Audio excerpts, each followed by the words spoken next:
제 이름은 강은수입니다. 올해 72이 되었지요. 지금은 따뜻한 남쪽 고장, 통영의 작은 포구마을에서 살고 있습니다. 볕이 좋은 날이면 툇마루에 앉아 조각볼을 짓습니다. 제 손등 위로 검버섯이 꽃처럼 피었습니다. 세월이 새겨놓은 무늬이지요.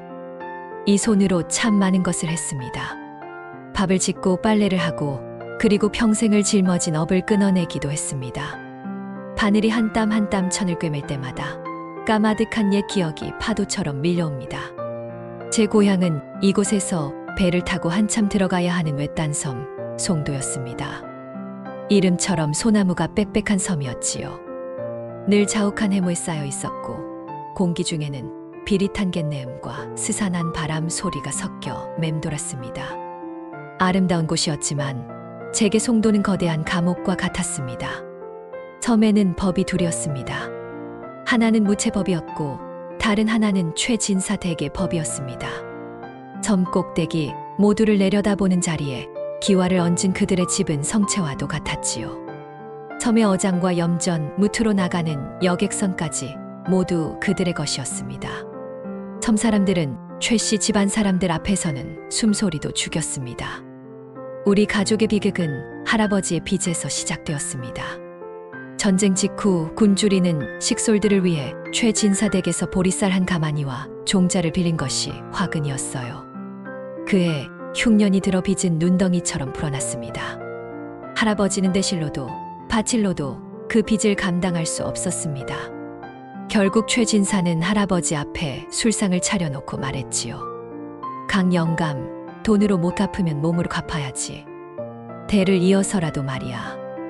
그렇게 몸빚이라는 족쇄가 우리 집안에 채워졌습니다.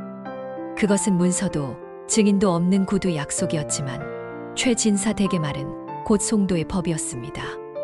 제가 14살 되던 해봄이었습니다. 부엌에서 나무를 다듬고 있는데 어머니가 저를 방으로 부르셨습니다. 어머니는 말없이 제 머리를 빗겨주었습니다. 동백기름을 바른 머리카락이 유난히 검고 윤이 났지요. 찬빗을 쥔 어머니의 손이 가늘게 떨리고 있었습니다. 은수야, 이게 우리 운명이다.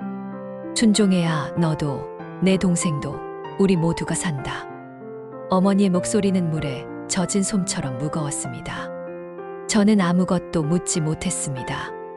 그저 그 말의 무게에 짓눌려 고개만 끄덕였습니다. 그날 오후 저는 처음으로 섬 꼭대기 그 집의 문턱을 넘었습니다. 맏아들 최상우의 방이었습니다. 방 안에는 비릿한 술 냄새와 눅눅한 향 냄새가 뒤섞여 있었습니다. 저는 사람이 아니었습니다. 그저 빚을 갚기 위해 바쳐진 재물이었지요. 숨 쉬는 법을 잊었습니다. 제 몸 위를 짓누르는 무게감과 제 귀를 파고드는 거친 숨소리 속에서 제 영혼은 조각조각 부서져 내렸습니다. 그날 이후 그것은 저희 삶이 되었습니다. 최씨 집안 내 아들들은 필요할 때마다 저를 불렀습니다. 아버지는 그 사실을 알고도 아무 말도 하지 못했습니다. 그저 밤마다 소주병을 비우며 마당 구석에 주저앉아 소리 없이 우실 뿐이었지요. 아버지가 흘리는 눈물은 무력감의 다른 이름이었습니다. 제게도 희망은 있었습니다. 저보다 12살이나 어린 동생 은하였습니다. 그 아이의 맑은 눈을 볼 때면 이 지옥 같은 현실 속에서도 숨을 쉴 수 있었습니다. 밤마다 잠든 동생의 곁에 누워 이 아이만큼은 반드시 지켜야 한다고 다짐했습니다. 이 끔찍한 족쇄는 반드시 나에 대해서 끊어내야 한다고 수없이 되뇌었습니다. 하지만 그땐 몰랐습니다. 그 족쇄는 제가 끊어내기 전에 먼저 제 동생의 발목을 향해 스르르 다가오고 있었다는 것을요. 그것이 더 큰 비극의 시작이었습니다. Chapter 2. 동백꽃이다. 그렇게 계절이 4번 바뀌었습니다. 제 나이는 16이 되었지요. 학대는 일상이 되었습니다. 제 몸은 더 이상 제 것이 아니었습니다. 그저 빚을 갚기 위해 존재하는 감정 없는 껍데기와 같았습니다. 저는 더 이상 울지 않았습니다. 눈물은 가장 연약한 자에게만 허락된 사치였으니까요. 집안의 공기는 납처럼 무거워졌습니다. 아무도 웃지 않았고 저녁 밥상에서는 그릇 부딪히는 소리만 맴돌았습니다. 아버지는 매일같이 읍내 주조장에서 받아온 값싼 소주에 절어 사셨습니다.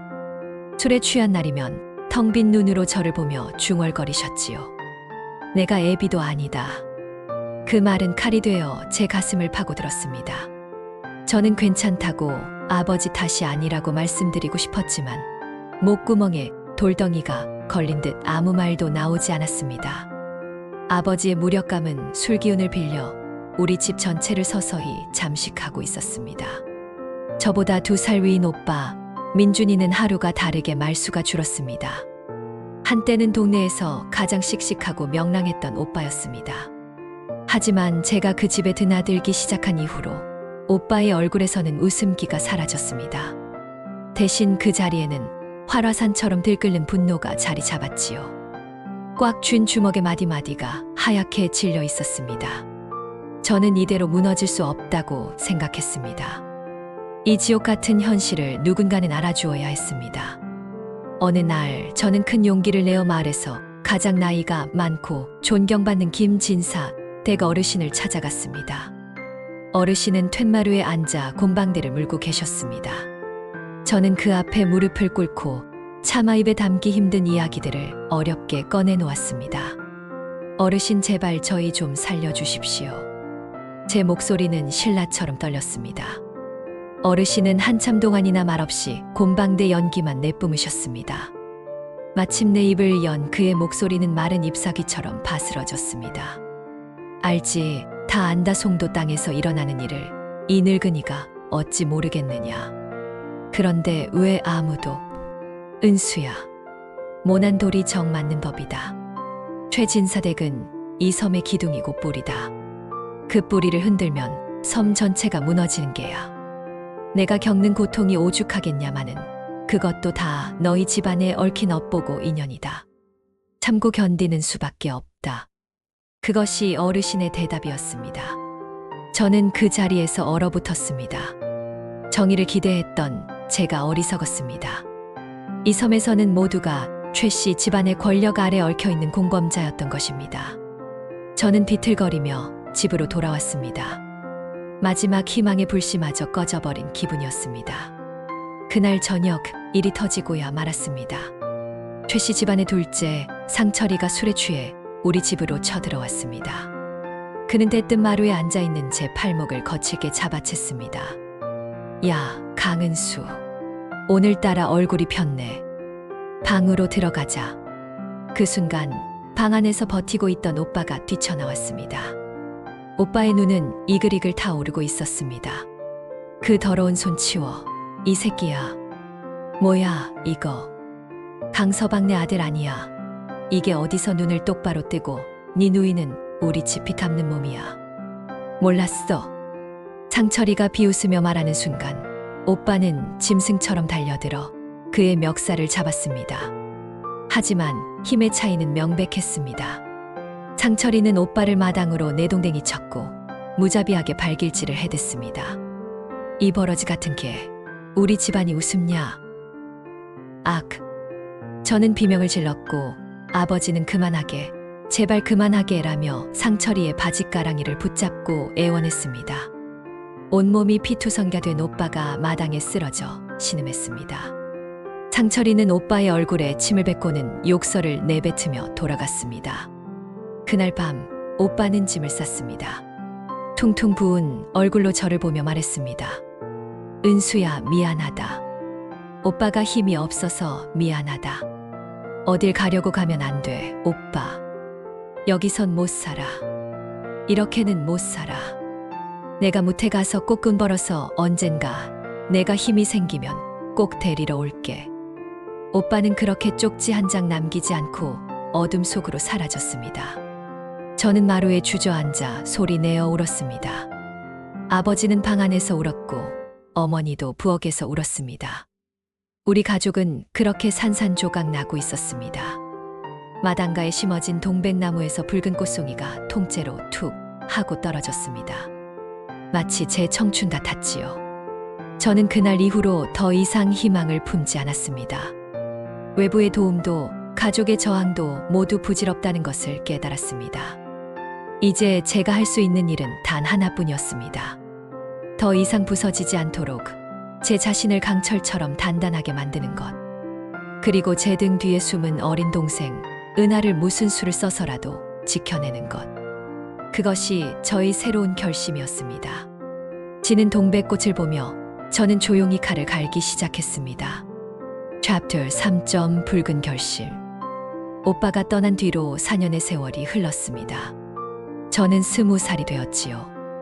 그 사이 아버지는 거의 말을 잃으셨고 어머니의 허리는 더욱 굽었습니다. 우리 집은 소리 없는 섬이 되었습니다. 저는 그 고요함 속에서 제 감정을 지우는 법을 배웠습니다.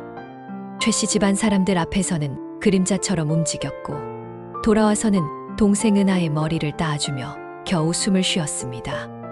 은하는 어느덧 12살이 되었습니다. 언니의 고통을 아는지 모르는지 아이는 해맑게 자라주었습니다. 산과들을 뛰어다니며 쑥을 캐고 바닷가에서 조개를 주워와 저를 기쁘게 했습니다. 그 아이의 웃음소리는 제 삶의 유일한 빛이었습니다. 하지만 그 빛이 밝을수록 제 마음속 그림자는 더욱 짙어졌습니다. 아이의 어깨가 둥그러지고 앳된 얼굴에 처녀의 태가 비칠수록 제 심장은 차갑게 내려앉았습니다. 저를 짓밟는 그들의 눈빛이 언젠가 은하에게 향할 것이라는 것을 저는 본능적으로 알고 있었습니다. 그러던 어느 해 가을이었습니다. 섬을 쥐락펴락하던 최진사가 노안으로 숨을 거두었다는 소식이 전해졌습니다. 섬 전체가 상가상제아 분위기에 휩싸였습니다. 사람들은 슬프지도 않은 곡을 했고 최씨 집안의 위세를 칭송하며 거짓 눈물을 흘렸습니다. 어머니는 우리도 조문을 가야 한다고 말했습니다. 가야 한다. 가지 않으면 우리에게 무슨 해코지를 할지 몰라. 저는 가고 싶지 않았습니다. 저를 지옥으로 밀어넣은 그 남자의 죽음 앞에 머리를 조아리고 싶지 않았습니다. 하지만 어머니의 말처럼 그것은 선택의 문제가 아니었습니다. 송도에서 살아남기 위한 의무였지요. 상갓집은 섬 사람들로 인산인해를 이루었습니다. 거대한 기와집 마당에는 조문객들을 위한 가마솥이 여러 개 걸려 있었고 기름진 고깃국 냄새가 역겹게 피어올랐습니다. 저희 가족은 마당 구석, 눈에 띄지 않는 자리에 조용히 서 있었습니다. 그때였습니다. 상주가 된 맏아들 최상호가 문상객들에게 인사를 하며 우리 쪽으로 다가왔습니다. 그는 술에 취해 얼굴이 벌겋게 달아올라 있었습니다. 그의 눈은 제 뒤에 숨어있는 은하에게 향했습니다. 그 눈빛을 저는 똑똑히 기억합니다. 짐승이 먹잇감을 보는 듯한 끈적하고 탐욕스러운 눈빛이었습니다. 그는 제 어깨 너머로 은하를 훑어보며 입맛을 다셨습니다. 어허, 저것이 은수 동생이냐. 그새 많이 컸구나. 이제 제법 탐스럽게 익었어. 그 말을 듣는 순간 제 귓가에서 세상의 모든 소리가 멎었습니다. 온몸에 피가 얼어붙는 것 같았습니다. 어머니는 겁에 질려 은하를 자신의 등 뒤로 황급히 숨겼습니다. 아버지는 주먹을 꽉 쥔 채 아무 말도 하지 못하고 바닥만 내려다보았습니다. 최상호는 희죽 웃으며 다른 조문객에게로 가버렸습니다. 저는 깨달았습니다. 올 것이 왔구나. 저의 악몽이 이제 곧 제 동생의 현실이 되겠구나. 며칠 뒤 그들은 행동으로 옮겼습니다. 최씨 형제들이 대낮에 우리 집으로 쳐들어왔습니다. 그들은 마루에 걸터 앉아 은하를 불렀습니다. 은하야, 이리 좀 와보거라. 읍내에 장이 섰는데 머리핀이라도 하나 사주마.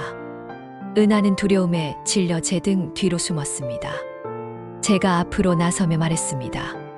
동생은 아직 어립니다. 무슨 일이든 제가 하겠습니다. 비켜. 이젠 너도 질릴 때가 됐지. 오늘은 내 동생이랑 놀아볼란다. 그들이 은하의 손목을 잡으려던 순간이었습니다. 늘 술에 취해 그림자처럼 앉아만 계시던 아버지가 자리에서 벌떡 일어났습니다. 아버지는 그들의 앞을 온몸으로 막아섰습니다. 그날따라 아버지는 술에 취하지 않으셨습니다. 그 맑은 눈에 서린 분노를 저는 처음 보았습니다. 내 딸만은 안 된다. 내 눈에 흙이 들어가기 전까진 절대 안 돼. 이 짐승만도 못한 놈들아. 최상호는 어이가 없다는 듯 헛웃음을 쳤습니다. 늙은이가 죽고 싶어 환장했나 비켜. 아버지는 버텼습니다. 평생을 짓눌려온 아버지의 마지막 저항이었습니다. 그 저항은 길지 못했습니다. 그들의 주먹과 발길질에 아버지는 마루 아래로 힘없이 고꾸라졌습니다. 퍽하는 둔탁한 소리와 함께 아버지의 머리가 마당의 돌부리에 부딪혔습니다. 아버지는 짧은 신음과 함께 더 이상 움직이지 않으셨습니다. 붉은 피가 아버지의 머리맡에서부터 천천히, 아주 천천히 번져나갔습니다. 아, 아버지. 어머니의 비명이 터져 나왔고 은하는 그 자리에서 까무러쳤습니다. 저는 눈물 한 방울 흘리지 않았습니다. 아버지의 피를 보는 순간 제 안의 슬픔은 차갑고 단단한 무언가로 변해버렸습니다. 그것은 슬픔보다 훨씬 더 뜨겁고 훨씬 더 무서운 것이었습니다. 최씨 형제들은 혀를 차며 돌아갔습니다. 괜히 힘만 뺐네. 내일 다시 오지. 그들이 떠난 마당에는 정막만이 남았습니다. 저는 싸늘하게 식어가는 아버지를 끌어안았습니다. 아버지의 마지막 저항은 실패로 끝났습니다. 하지만 그 피는 제게 길을 알려주었습니다. 더 이상 물러설 곳도 도움을 청할 곳도 없다는 것을요. 그날 밤 저는 뜬 눈으로 밤을 새웠습니다. 그리고 어릴 적 약초를 캐러 다니던 할머니가 해주시던 말을 떠올렸습니다. 은수야, 이 산에 있는 풀과 버섯들은 사람을 살리기도 하고 죽이기도 한단다. 세상에서 가장 아름다운 것 속엔 가장 무서운 독이 숨어있는 법이지. 할머니의 목소리가 어둠 속에서 선명하게 들려왔습니다. 그렇습니다. 희망은 가장 깊은 절망 속에서 피어나는 법이지요. 제게 남은 희망은 바로 그것이었습니다. 섬의 산과 들이 품고 있는 비밀, 사람을 살리기도 그리고 죽이기도 하는 그 힘이었습니다. 그날 저는 제 손으로 직접 이 지옥을 끝내기로 결심했습니다. 아버지의 피 위에서 저는 저의 길을 보았습니다. 챕터 4. 마지막 만찬. 아버지를 마당과 소나무 아래에 묻었습니다. 장례도 곡소리도 없는 조촐한 무덤이었습니다. 그날 이후 우리 집의 시간은 멈추었습니다. 어머니는 넋이 나간 사람처럼 부엌 구석에 앉아 계셨고 은하는 오빠를 부르며 밤마다 울었습니다. 저는 울지 않았습니다. 제 안의 모든 슬픔은 아버지의 피와 함께 마당에 굳어버린 듯 했습니다. 대신 그 자리에는 차갑고 맑은 결심만이 남았습니다. 저는 먼저 멈춘 시간을 다시 흐르게 해야 했습니다. 사흘 뒤 저는 가장 깨끗한 옷으로 갈아입고 최진사 댁으로 향했습니다. 핏기가 가신 제 얼굴과 텅 빈 눈은 모든 것을 포기한 사람처럼 보였을 겁니다. 저는 대청마루에 앉아 술을 마시고 있던 최씨 형제들 앞에 소리 없이 무릎을 꿇었습니다. 제가 잘못했습니다. 아버지가 어리석었습니다. 제 목소리는 메말라 갈라졌습니다. 맏아들 최상우가 술잔을 내려놓고 저를 비웃었습니다. 이제야 주제 파악 좀 되나 보지. 모든 것이 저희 탓입니다. 부디 노여움을 푸십시오. 앞으로는 제 동생 은하와 함께 성심껏 댁을 모시겠습니다.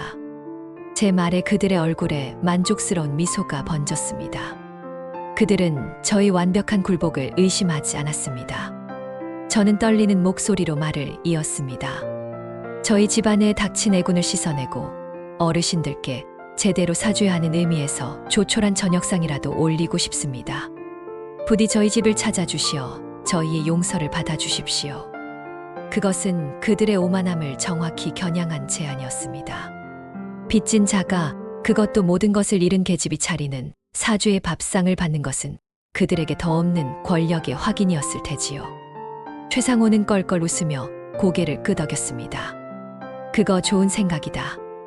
내 정성을 봐서 내 동생은 며칠 더 봐주도록 하지. 저는 땅에 머리를 박고 감사를 표했습니다. 집으로 돌아오는 길, 제 발걸음은 이상할 정도로 가벼웠습니다. 계획의 첫 단추가 끼워졌습니다. 다음 날 새벽 저는 동이 트기 전에 호미를 들고 뒷산으로 향했습니다. 안개가 자욱한 숲은 조용했습니다.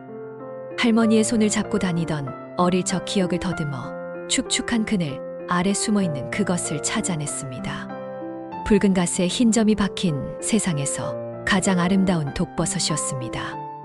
할머니는 이것을 광대버섯이라 부르며 절대 손대지 말라고 하셨지요. 저는 조심스럽게 버섯을 캐내어 치마폭에 감쌌습니다. 그것은 제게 주어진 유일한 희망이자 마지막 무기였습니다. 집으로 돌아오자 어머니가 부엌에서 저를 기다리고 있었습니다. 제 치마폭에 담긴 것을 본 어머니의 얼굴이 하얗게 질렸습니다. 은수야, 이게 정녕 맞는 것이냐? 어머니, 다른 길은 없습니다. 은하를 살리려면 이 길밖에 없습니다. 어머니는 더 이상 묻지 않았습니다. 그저 낡은 식기를 꺼내 소리 없이 닦기 시작했습니다. 그릇이 닳아 반들거렸습니다. 그날부터 우리 모녀의 조용한 협력이 시작되었습니다. 저는 햇볕에 버섯을 말려 곱게 가루를 냈고 어머니는 집 안팎을 쓸고 닦았습니다. 우리의 침묵 속에는 수만 가지 말이 오갔습니다. 두려움, 슬픔, 그리고 체념을 넘어선 비정한 결의까지도요. 잔치를 약속한 날이 되었습니다. 저는 은하를 불렀습니다. 은하야, 오늘 저녁엔 읍내 이모 댁에 가 있거라. 언니가 내일 아침 일찍 데리러 갈게. 왜? 나도 집에 있을래. 안 돼. 오늘은 어른들만 있어야 하는 날이야. 언니 말 들어야 착한 아이지. 저는 은하의 손에 삶은 감자 2알을 쥐어주었습니다. 아이는 무언가 이상한 낌새를 챘는지 불안한 눈으로 저를 보았지만 이내 고개를 끄덕였습니다. 은하가 고갯마루를 넘어 사라지는 모습을 저는 보이지 않을 때까지 지켜보았습니다. 이제 모든 준비는 끝났습니다. 그날 밤 최 씨 형제 4명이 모두 우리 집을 찾아왔습니다. 저는 어머니와 함께 고개를 숙여 그들을 맞았습니다. 상다리가 휘어지게 음식을 차렸습니다. 그들은 개걸스럽게 먹고 마시며 저희 모녀를 희롱했습니다. 저는 묵묵히 술을 따르고 음식을 날랐습니다. 마지막으로 제가 특별히 준비한 음식을 내었습니다. 귀한 능이버섯을 듬뿍 넣고 푹 고아 낸 달백숙이었습니다. 어르신들을 위해 특별히 준비한 것입니다. 많이 드십시오. 김이 모락모락 나는 백숙을 그들의 그릇에 가득 담아 주었습니다. 그 안에는 제가 곱게 갈아 넣은 붉은 버섯 가루가 흔적도 없이 녹아 있었습니다. 얼마나 지났을까요? 술에 취해 떠들던 그들의 얼굴에 하나둘씩 변화가 나타나기 시작했습니다. 식은땀을 흘리고 배를 움켜쥐고 헛구역질을 했습니다. 이게 어떻게 된 거야, 속이. 그들은 비명을 지르며 바닥을 뒹굴었습니다. 지옥 같은 고통 속에서 그들은 서로를 원망하고 저주했습니다. 저는 어머니의 손을 잡고 방구석에 조용히 서서 그 광경을 지켜보았습니다. 제 눈에는 아무런 감정도 담겨 있지 않았습니다. 마지막으로 최상호가 피를 토하며 저를 향해 손을 뻗었습니다. 그의 눈에는 증오와 함께 죽음의 공포가 서려 있었습니다. 저는 그의 곁으로 다가가 조용히 속삭였습니다.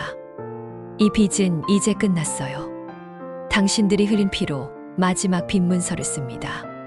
그 말을 끝으로 그의 눈에서 빛이 사라졌습니다. 방 안에는 지독한 침묵만이 남았습니다. 어머니는 그 자리에 주저앉아 흐느끼기 시작했습니다. 저는 어머니의 어깨를 가만히 감싸 안았습니다. 모든 것이 끝났습니다. 그리고 이제 새로운 시작을 해야 할 시간이었습니다. 저는 깨끗한 새벽이 오면 무엇을 해야 할지 정확히 알고 있었습니다. 챕터 5점 꿰매어 이어가는 세월. 그날 밤 우리 집 마루에는 죽음과 함께 길고 긴 정적이 흘렀습니다. 어머니는 더 이상 흐느끼지 않았습니다. 그저 텅 빈 눈으로 어둠을 응시할 뿐이었습니다.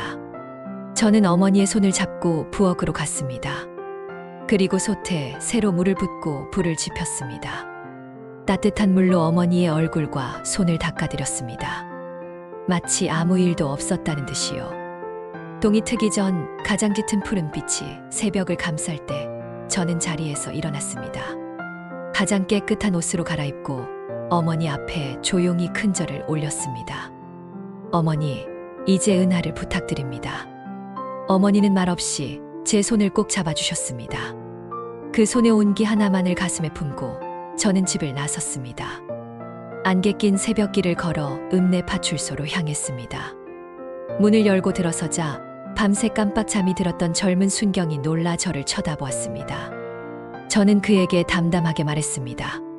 제가 사람을 죽였습니다. 최 씨 집안 내 형제 모두를요. 그렇게 저희 시간은 멈추었습니다. 섬은 발칵 뒤집혔고 사람들은 제 등 뒤에서 수군거렸습니다. 하지만 저는 아무것도 듣지 않았습니다. 재판을 받는 내내 저는 단 한 번도 고개를 숙이거나 눈물을 흘리지 않았습니다. 저는 모든 죄를 제 한 몸으로 짊어졌습니다. 25년의 형을 선고받았을 때도 저는 그저 조용히 눈을 감았다 떴을 뿐입니다. 제 동생 은하가 이제는 안전하다는 사실, 그것 하나면 충분했습니다. 감옥의 삶은 잿빛 시멘트, 벽처럼 단조롭고 차가웠습니다. 저는 그곳에서 조각보를 배우기 시작했습니다. 재봉틀을 돌리고 남은 쓸모없는 천 조각들을 모아 한 땀 한 땀 바늘로 이어 붙이는 일이었습니다.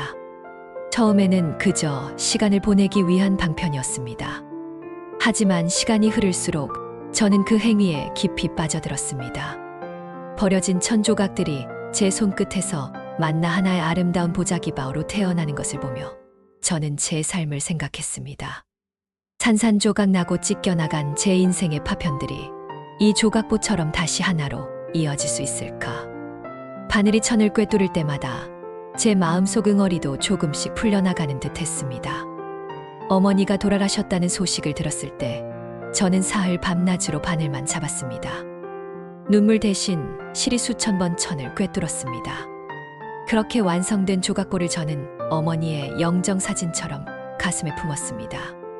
은하가 무채대학에 들어가 법을 공부한다는 편지를 받았을 때는 가장 환한 색의 천 조각들로 복주머니를 만들었습니다.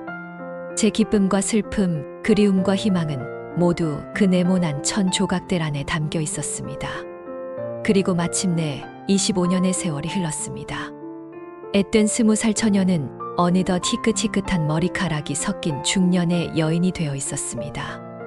굳게 닫혔던 교도소의 육중한 철문이 열리던 날, 저는 눈이 부셔 한동안 눈을 뜨지 못했습니다. 익숙해진 잿빛 세상과는 다른 너무나도 다채로운 세상의 빛깔 때문이었습니다.